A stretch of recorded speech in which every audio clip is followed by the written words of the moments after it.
Doug Steffens' Good Day program with Jennifer and Rich and Kenny and I have Brian Krallis with us, who's a cybersecurity expert, vice president at SurMD, one of the top 20 most powerful cloud companies in the world. You may have heard, the Twitter account, YouTube page for Central Command hacked earlier this week, and for several minutes carried incendiary messages promoting the Islamic State, including one that said, quote, "American soldiers, we are coming, watch your back, ISIS." So, Brian, how much do we have to worry about this? Was this a fluke, or is this something likely to happen more frequently? I think, unfortunately, it probably will happen more frequently before it gets better. I think understanding the context of what happened, this was not a confidential, this was not a site that had a lot of security surrounding it. Basically, they used somebody's password to log on, who gave away that password inadvertently.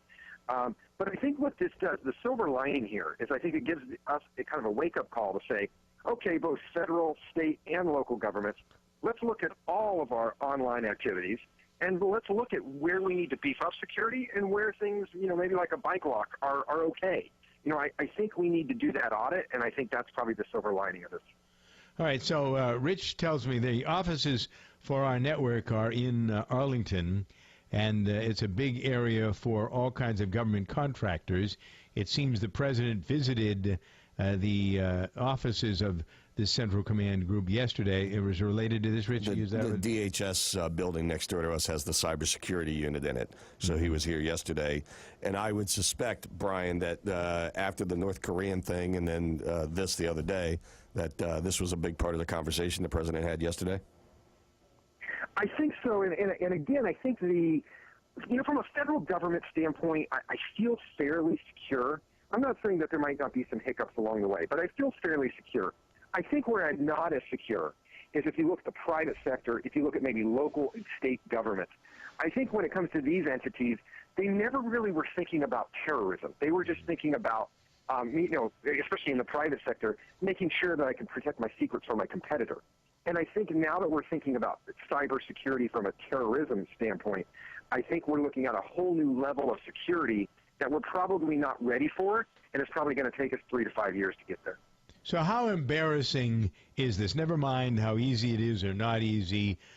What sort of, we pay a lot of money. The area that Richie is in, as he said, is loaded basically with all these government contractors who get gobs of money.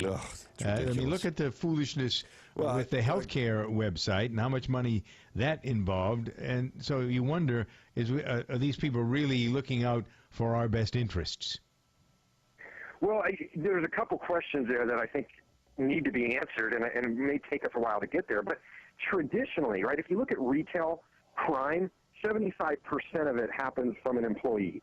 I would argue that within the cybersecurity world, it's probably even a higher number because it oftentimes takes somebody who's inside to either have password access or to understand vulnerabilities of a system. And so, unfortunately, the majority of our systems have been external or people not necessarily with confidential clearance working on computer programs.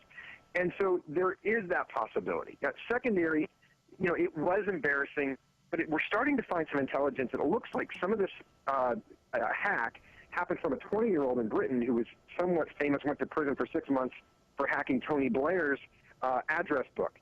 This guy's associated with ISIS.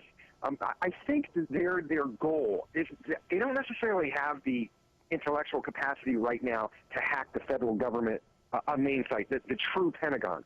But I think what they're trying to do is say, hey, look at us. We're not just a bunch of desert dwellers.